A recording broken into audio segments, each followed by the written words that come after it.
Semoga suara saya jelas didengar ya. Pada pagi hari ini saya akan berbagi tentang kenali dan cegah COVID-19 ya.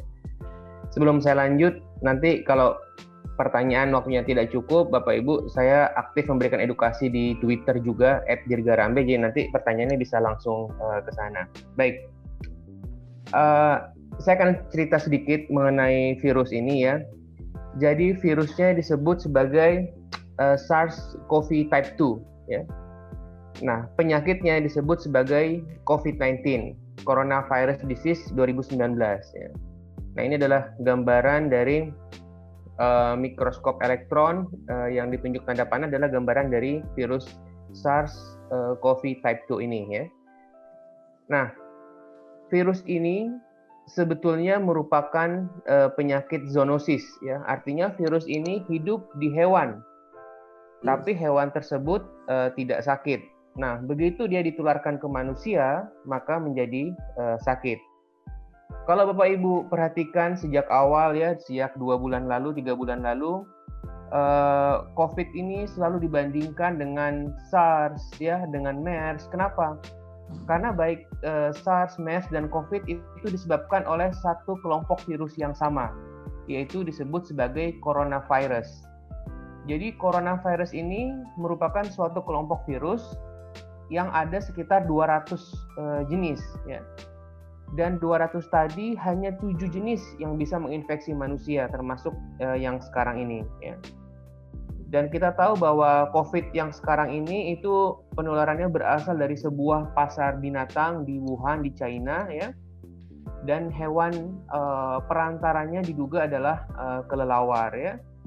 Jadi ini juga menjelaskan ya bahwa ini bukan senjata biologis, bahwa ini bukan virus buatan, ini adalah virus alamiah ya, yang sekarang kebetulan terjadinya penyebarannya begitu luas. Nah, berikutnya saya akan menunjukkan situasi global. Ini adalah data terakhir kemarin sore saya buat slide-nya. Kita lihat bahwa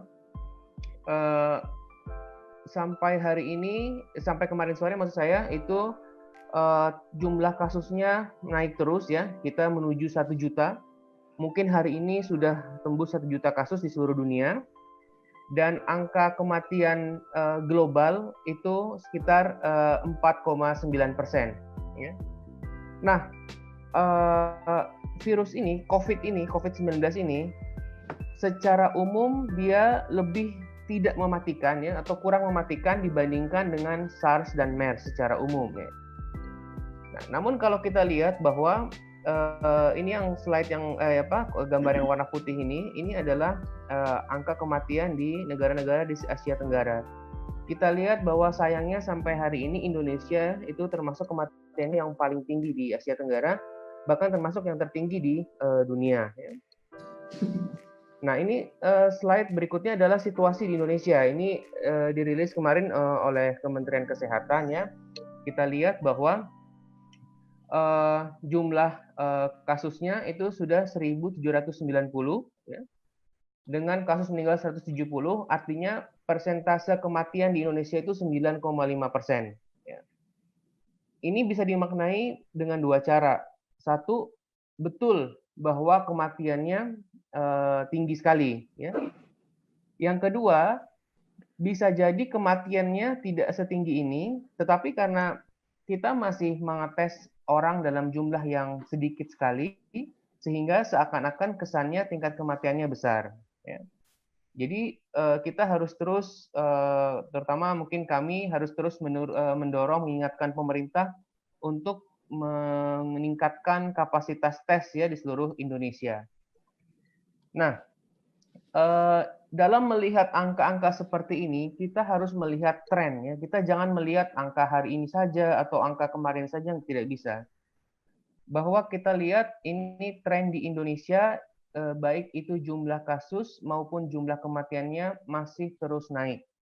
Dan ini memang sesuai dengan kurva. Jadi secara epidemiologi itu kita bisa melihat bahwa setiap ada wabah memang ada pola kurva, ada pola tertentu ya.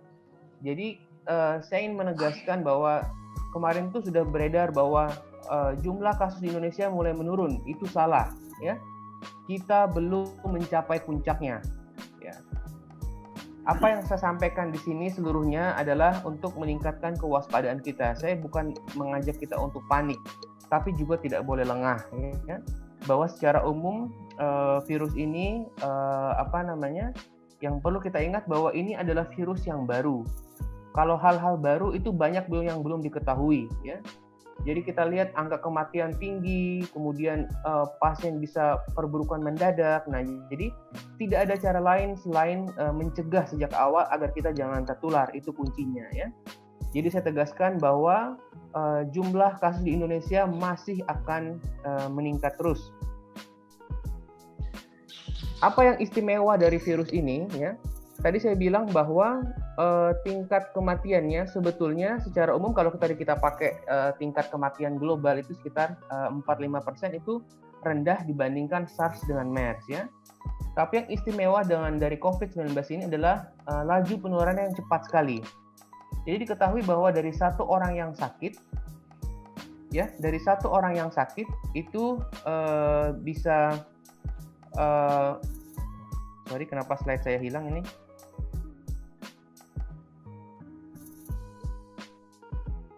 Mohon jangan ada yang screen sharing, share screen ya dari yang lainnya. Ya, jadi dari satu pasien yang positif itu bisa menyebarkan ke 2 dan 3 orang yang sehat, 2-3 orang sehat ya. Sedangkan perbandingannya misalkan influenza itu 1 orang yang sakit hanya menyebarkan ke 1-2 orang. Itu yang menjelaskan kenapa penyebaran COVID ini begitu cepat ya. Ini ada contoh yang bagus sekali ya. Ini dari Malaysia. Saya sebetulnya ingin pemerintah kita juga bisa membuat deskripsi kasus seperti ini ya, rapi, sehingga kita juga mudah untuk men-trace ya.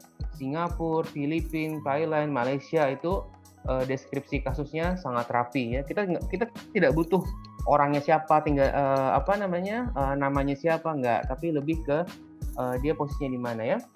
Nah ini kita lihat hanya dari satu kegiatan itu bisa membawa infeksi ke seluruh negeri ya. Kita lihat di Malaysia pada akhir Februari sampai awal Maret ada acara keagamaan ya yang dihadiri oleh saya lupa berapa ribu orang. Kemudian dari sini ada sekitar 70-an jamaah yang positif. Nah, jamaah tadi ini kan berasal dari seluruh negeri ya. Jadi mereka pulang ke provinsinya masing-masing dan menularkan orang yang lain. Sehingga sampai hari ini kalau kita lihat itu 50% kasus di Malaysia itu bersumber dari kegiatan ini. Ya. Disebut dari klaster ini gitu. Jadi awalnya dari kegiatan keagamaan. Oleh karena itu secara kedokteran itu kita tidak melihat itu kegiatan keagamaan, itu arisan, itu apa. Tapi kalau ada acara kumpul-kumpul tidak boleh, ya. Jadi bukan dilihat jenisnya gitu, mau keagamaan, mau apa tidak boleh ya. Karena ini kita lihat dampaknya seperti ini. Nah ini juga mungkin yang penting buat kita ketahui ya. Bagaimana cara penularan COVID? Ya. Ada 3 cara Bapak dan Ibu. Yang pertama disebut sebagai droplet. Jadi kalau seseorang yang sakit, dia bisa mengeluarkan cairan dari saluran nafasnya, itu melalui baik itu batuk, bicara, atau bersin. Paling jauh itu lontarannya kalau bersin ya, sampai lebih dari 2 meter ya. Nah, itu disebut droplet. Jadi misalkan orang yang sakit, batuk, dan tidak ditutup, itu dropletnya terlontar ke orang di depannya, maka droplet tadi terhirup oleh orang yang sehat, maka dia sakit. Ya, itu satu. Yang kedua, melalui disebut sebagai kontak langsung. Di Indonesia ini kita tahu kesadaran masyarakat untuk menutup mulut saat batuk itu masih kurang, ya. Batuk seenaknya, buang ludah seenaknya, itu berbahaya sekali gitu ya. Kadang-kadang batuk nutup mulut tapi pakai telapak tangan, itu salah ya. Kalau batuk tutup pakai tisu, sapu tangan atau pakai lengan bagian dalam ya. Kalau batuk kita tutup pakai telapak tangan, ini tangan kita isinya penuh dengan virus.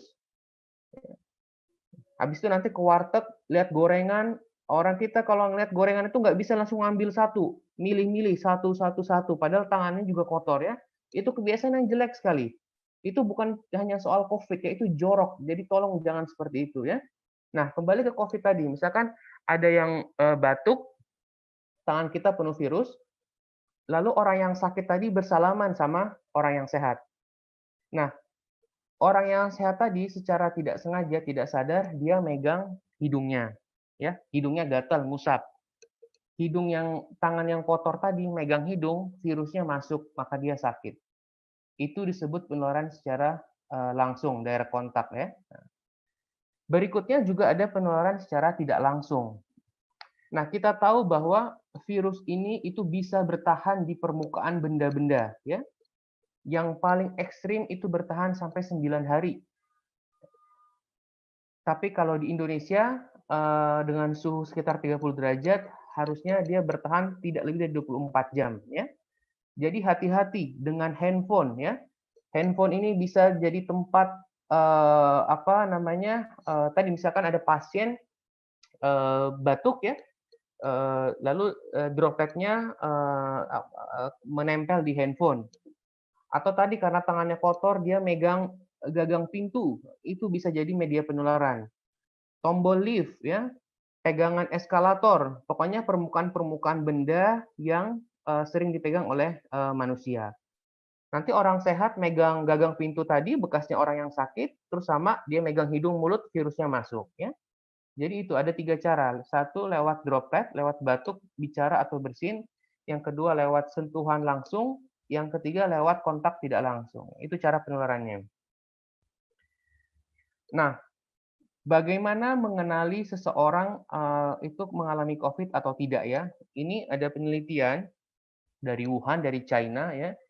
Jadi dari 138 orang pasien yang sakit yang dirawat, itu memang hampir seluruhnya mengalami demam ya.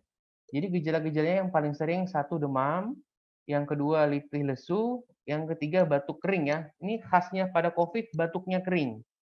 Kalau batuknya berdahak, apalagi disertai sama ingusan, itu kemungkinan COVID-nya kecil ya. Lalu ada gejala-gejala tidak nafsu makan, nyeri otot dan sesak ya. Sesak ini bisa iya, bisa tidak, karena memang hanya pada 30% aja sesak. Gitu ya. Ini berita baik dari sekian banyak berita buruk tentang COVID ya, bahwa sebetulnya memang mayoritas itu 80% COVID ini kasusnya ringan. Ya. Sebetulnya kasusnya ringan. Tapi karena yang kena banyak, jadi dampaknya besar sekali ya. Jadi hanya sekitar 17 atau 18% kasusnya yang berat atau yang kritis sampai dengan kematian. Ya. Jadi itu yang harus kita perhatikan. Nah, ini juga ada penelitian ya dari 72.000 pasien di Cina ya. Saya ingin menunjukkan bahwa memang dari berbagai penelitian itu konsisten bahwa persentase yang sakitnya ringan itu lebih besar daripada yang sakitnya berat ya. Dan salah satu kabar baik lagi bahwa anak-anak itu mengalami COVID ini risikonya kecil ya. Ini dari 72.000 orang yang pasien anak di bawah 10 tahun itu hanya 1% ya. Nah, itu juga ini. Jadi secara umum orang dewasa lebih rentan terkena COVID daripada anak-anak. Oke, slide berikutnya. Kapan harus tes ya? Kita tahu bahwa di Indonesia ini pemerintah kita punya kebijakan ya. Pemerintah sudah menetapkan kriteria kapan harus tes atau tidak ya. Karena di setiap negara bisa beda. Di Korea misalnya semua orang harus tes, ada atau tidak ada gejala. Kalau kita agak sulit ya, karena penduduk kita besar sekali, wilayah kita luas sekali, jadi pemerintah membuat kriteria. Ya. Jadi tidak usah bingung lihat slide ini. Intinya Anda harus tes kalau satu ada gejala ya, demam, pilek, batuk, sesak, dan pernah berkunjung ke negara yang terdampak COVID. Misalkan dari Singapura, dari Malaysia ya, dalam 2 minggu terakhir. Atau kalau sekarang ini nggak perlu lagi ke luar negeri ya. Di Indonesia sudah dilaporkan daerah-daerah yang transmisi lokal ya. Jakarta, Jawa Barat, Jawa Tengah, Banten, Kalimantan Barat itu daerah-daerah yang transmisi lokal. Jadi artinya kalau Anda demam, pilek, batuk, sesak, dan tinggal atau pernah berkunjung ke kota-kota tadi, itu memenuhi kriteria untuk periksa. Segera ke rumah sakit atau vaskes yang terdekat ya. Nah, berikutnya saya akan mengajak teman-teman untuk melihat ya bagaimana situasi dan kesiapan di Indonesia. Sekali lagi saya menunjukkan ini untuk meningkatkan kewaspadaan kita ya, bukan untuk menimbulkan kepanikan, tidak ya. Justru harus lebih waspada. Nah, kalau baca di koran apa dengar di TV ada istilahnya flatten the curve ya. Ini adalah model kurva yang dipakai pada saat ada wabah. Ya. Kita lihat kurva yang tebal ini kalau ada suatu wabah, lalu kita nggak ngapa-ngapain, kita diem aja, ya, usaha kita tidak maksimal, maka jumlah kasusnya itu akan tinggi sekali dan mencapai peak dalam waktu cepat. Nah, sementara di sisi lain, sistem pelayanan kesehatan kita tidak cukup. Rumah sakit kita tidak cukup. Ventilator kita tidak cukup. Maka ini akan menjadi suatu keadaan yang kacau, yang chaos ya. Jadi tidak boleh. Makanya kita melakukan upaya-upaya intervensi dalam rangka untuk mendatarkan kurva ini. Supaya puncaknya itu nggak tinggi-tinggi banget, dibuat landai. Ya, jadi tidak dalam satu waktu ya. Jadi kita buying time, kita perpanjang itu kurvanya ya. Oke. Nah, ini sebetulnya fakta yang cukup mengkhawatirkan ya. Ini berasal dari kajian dari Fakultas Kesehatan Masyarakat UI dan saya kira sudah dimuat di beberapa media ya, termasuk Kompas juga. Kalau Anda melihat hari ini jumlah kasus kita baru sekitar 1000-an, tentu itu adalah kasus yang belum terlaporkan seluruhnya. Itu pasti. Di seluruh dunia pun seperti itu ya. Artinya jumlah kasus sebenarnya pasti lebih banyak daripada yang dilaporkan. Apalagi kemampuan kapasitas kita untuk tes itu masih sedikit ya. Jadi kalau kita lihat yang sebelah kiri ini, ya ini dari teman-teman dari FKM UI berusaha menunjukkan bahwa pentingnya melakukan upaya-upaya pencegahan dengan maksimal. Kalau kita nggak ngapa-ngapain, itu hampir 250.000 penduduk kita akan meninggal. Ini yang warna merah ini. Ya, ini kalau nggak ngapa-ngapain. Nah, angka kematian ini bisa diturunkan tergantung dari intensitas atau seberapa agresif intervensi kita. Ya, jadi kalau penduduknya bandel, nggak bisa diatur, ya disuruh banyak di rumah tapi masih kemana-mana, ya mungkin kita tidak akan bisa menurunkan jauh ya. Ini yang warna orange yang kita bilang sebagai intervensi yang kecil ya. Tapi kalau kita bisa benar-benar di rumah, nggak kemana-mana semua ya, ini yang kebijakan yang ekstrim ya, yang disebut sebagai lockdown total itu, ya itu angka kematiannya memang bisa ditekan rendah sekali ya. Pun dengan jumlah kasus ya, mungkin hari ini ya berdasarkan sistem modeling yang kita buat ya, banyak versi dari dalam negeri juga ada, dari luar negeri juga ada. Sekitar hari ini jumlah kasus kita itu mencapai sekitar 10 sampai 20.000 sebetulnya ya. Nah, ini saya ingin menunjukkan juga bahwa negara kita itu kemampuan tesnya masih rendah. Tapi memang pemerintah sedang berusaha untuk terus meningkatkan ya. kemampuan tes. Sekarang ada 2 jenis tes itu ya. Yang pertama ada swab dari hidung dengan teknik PCR ya, PCR itu adalah standarnya. Kemudian yang kedua, karena tidak semua laboratorium di Indonesia punya kemampuan untuk melakukan PCR tadi, maka pemerintah mengadakan rapid test ya dengan darah, kemudian nanti bisa langsung diketahui hasilnya ya. Nah, kita lihat bahwa Indonesia termasuk negara yang jumlah tesnya itu masih rendah banget gitu. Artinya sebetulnya jumlah kasus kita itu jauh lebih besar. Kalau jumlah kasusnya besar, harapannya mungkin sebetulnya tingkat kematiannya tidak sampai 9% gitu ya. Nah, dari berbagai negara di seluruh dunia ini yang kena COVID ini ya, itu ada 2 yang dibicarakan terus, yaitu Italia dan Spanyol. Mungkin sebentar lagi menyusul Amerika ya. Kenapa? Italia dan Spanyol ini kematiannya paling besar. Jadi para ahli itu berusaha membuat kurva ya. Kira-kira itu negara-negara yang kena COVID itu dia itu ada di jalur mana gitu. Kita tidak pengen nasib kita seperti Italia sama Spanyol ya. Ini lihat Spanyol kematiannya tinggi, Italia juga kematiannya tinggi ya. Indonesia masih ada di bawah.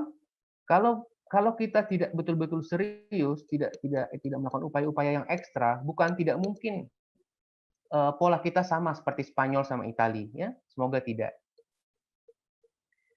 Nah, ini saya menunjukkan ya, mungkin informasi ini juga relevan buat teman-teman yang bekerja di PT Taspen ya, bahwa jelas sekali sistem pelayanan kesehatan Indonesia tidak sanggup menghadapi COVID-19 ya. Dan sebetulnya ini fenomena yang tidak hanya terjadi di negara kita, bahkan di Amerika pun mereka sudah udah bobol ya, udah tidak bisa menanggung ya. Bayangkan Indonesia rasio tempat tidurnya hanya 1,2 per 1000 penduduk ya. Dan rasio dokternya hanya 0,4 per 1000 penduduk. Nah, dibandingkan padahal di sisi yang lain kita kasusnya banyak gitu ya. Jadi jelas kita tidak sanggup kalau mengandalkan sistem yang ada sekarang. Makanya dibuatlah rumah sakit darurat ya di Pulau Galang, di Wisma Atlet, itu salah satu upaya untuk memecah beban ini gitu ya. Pun kita lihat distribusi tenaga kesehatan itu tidak merata ya. Memang kita tahu bahwa 90% kasus COVID itu ada di Pulau Jawa ya. Ya, untungnya itu begitu. Kenapa? Karena tenaga kesehatan itu memang terkumpulnya banyak di Pulau Jawa gitu. Tapi kalau seandainya pusat ini melebar, misalkan nanti pindah ke Kalimantan, nah itu bahaya karena pasti Kalimantan jumlah dokter, jumlah perawatnya itu sedikit sekali. Di Papua, di Nusa Tenggara, nah itu mesti hati-hati ya. Jadi poin dari ini adalah bahwa sistem kesehatan kita, fasilitas tenaga kesehatannya tidak cukup ya, tidak akan sanggup untuk menghadapi beban COVID ini. Nah, saya pikir ini slide justru yang paling penting ya. Itu yang tadi itu biar yang puyeng biar ahli public health. Nah, ini yang penting kita kerjakan baik itu pada level individu ataupun untuk level komunitas ya. Sebetulnya mencegah COVID itu tidak ribet ya, tidak ribet. Cuman masyarakat suka aneh-aneh ya karena kuliahnya di WhatsApp University ya. Banyakan baca WA semuanya diikuti. Nah, tidak ya. Jadi nggak ribet ya. Anda ikuti aja satu slide ini, insya Allah Anda tidak akan tertular ya. Yang pertama, cuci tangan dengan air dan sabun ya. Jadi cuci tangan dengan air dan sabun khususnya sebelum memegang hidung sama mulut karena itu adalah jalur masuk kuman ya. Ada penelitian bahwa orang itu dalam 5 menit itu lebih dari 10 kali memegang hidung atau mulutnya secara tidak sengaja ya. Jadi please cuci tangan dengan air dan sabun. Kalau air dan sabun sulit, boleh diganti dengan hand sanitizer yang berbasis alkohol minimal 65% ya, amannya 70% ya. Jadi jangan pakai air daun sirih, air apa, hati-hati dengan sanitizer yang buatan sendiri, takutnya tidak standar. Lebih baik yang jelas aja, kalau air sabun tidak ada, pakai aja alkohol murni 70%, selesai. Ya, nggak usah dicampur-campur. Tapi tetap paling baik dengan air dan sabun. Yang kedua, jangan memegang tadi area hidung, mulut, mata, karena itu merupakan jalur masuk kuman. Ya, jangan megang. Yang ketiga, jangan berjabat tangan, cipika-cipiki atau berpelukan dulu sampai wabah ini selesai paling tidak. Ya, jadi tadi karena dasarnya tangan kita itu sebetulnya kotor sekali, apalagi kalau yang malas di tangan. Yang keempat, physical distancing, ya, stay at home bagi yang memungkinkan, ya. Semakin banyak yang stay at home itu semakin bagus. Yang kelima, jauhi orang yang sakit. Ya. Jadi kalau melihat ada orang-orang dengan gejala flu, batuk, pilek, sesak, jauhi. Ya. Tadi jarak yang aman tadi minimal 1 meter, ya, 1-2 meter. Karena lontaran droplet tadi itu sekitar 1 meter, ya. Jadi jauhi orang yang sakit. Yang keenam, ini akan saya bahas nih ya, karena ini topik yang kontroversial. Pakai masker setiap keluar rumah, ya. Nanti akan saya bahas pada slide berikutnya. Yang ketujuh, terapkan pola hidup bersih dan sehat secara umum. Ya, tentu makan dan minum yang cukup, istirahat yang cukup, jangan begadang, ya. Kemudian yang rokok itu mesti hati-hati karena orang yang rokok itu risiko kena COVID-nya lebih besar, ya. Dan yang terakhir tadi, bersihkan permukaan benda yang sering disentuh. Jadi di kantor, di rumah itu disemprot tuh gagang pintu, pencetan lift, ya. Kemudian handphone, ya, itu semua kita bersihkan secara teratur. Nah, ini saya ingin memberikan wawasan yang baru buat teman-teman ya. Kita dengar bahwa WHO, pemerintah kita pernah mengatakan begini, masker hanya dipakai untuk orang yang sakit atau orang sehat tidak perlu pakai masker. Ya, saya kira kita sering dengar itu ya. Nah, penggunaan masker sendiri sebetulnya merupakan subjek perdebatan ya di kalangan dokter sendiri. Artinya gini, kalau orang yang sakit udah jelas harus pakai masker supaya dia nggak menularin, ya. Nah, sekarang pertanyaannya, apakah kita semua yang sehat ini perlu nggak pakai masker? Ya, ini ada data yang menarik. Kalau kita lihat negara, jadi sebelum ada wabah ini, itu penduduk Asia itu emang sering pakai masker.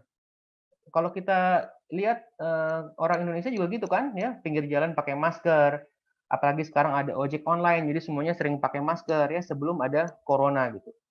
Nah, sebaliknya di Eropa, di Amerika menggunakan masker itu bukan suatu kebiasaan ya.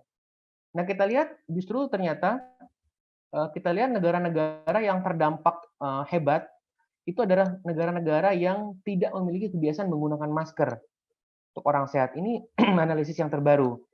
Kita lihat justru Korea Selatan, Jepang, Singapura, Hong Kong, negara-negara Asia yang memang punya habit lebih sering pakai masker itu terdampaknya lebih ringan. Kenapa? Ya, kenapa? Salah satu teori mengatakan bahwa dalam COVID ini ada yang disebut sebagai penularan asimptomatik. Ini yang bahaya ya.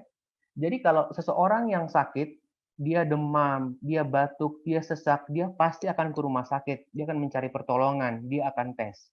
Nah, dari COVID ini yang bikin dia sulit ditangani, ternyata ada orang-orang yang kalau dia positif, ada virusnya, dia tidak bergejala sama sekali. Bayangkan ya, terutama kalau yang masih fit, itu kalau kita periksa dia positif, tapi tidak bergejala. Tapi dia menularkan. Nah, ini yang bikin ini berbahaya. Oleh karena itu akhir-akhir ini pandangan mulai berubah ya. Saya termasuk yang dari awal tidak setuju bahwa kalau orang sehat tidak perlu pakai masker. Nah, secara pribadi saya menyarankan ke Bapak Ibu semua gunakanlah masker ya. Gunakan masker pada situasi seperti ini. Karena Ini kita lihat. Kalau kita batuk bersin tadi, itu dropletnya itu ternyata kalau bersin itu sampai bisa 6 meter, ya, jauh banget. Kalau batuk atau bicara itu hanya sekitar 1-2 meter, ya. Jadi at least satu kita melindungi dari orang lain ya. Jadi kalau gambar yang kanan, kalau kita batuk, kita bicara, kita pakai masker, kita nggak munceratin orang gitu.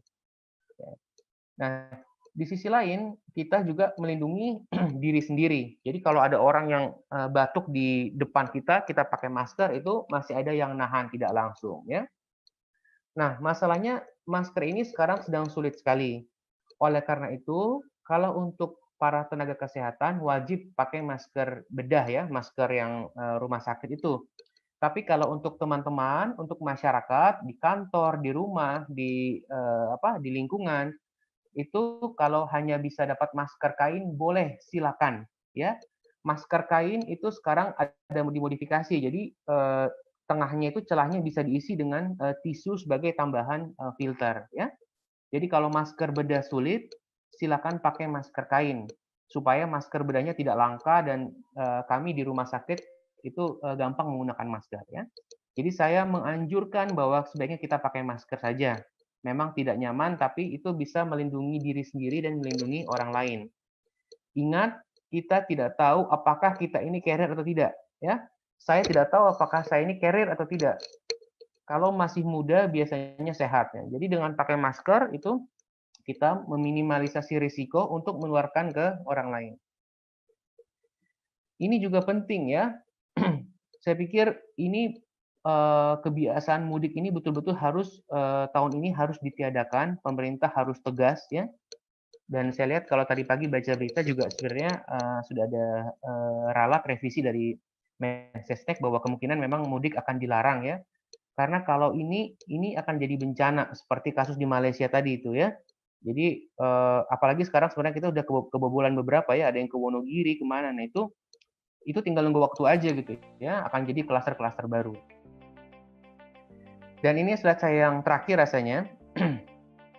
Saya ingin memberitahu bahwa secara umum, satu, COVID ini 80% itu bersifat ringan.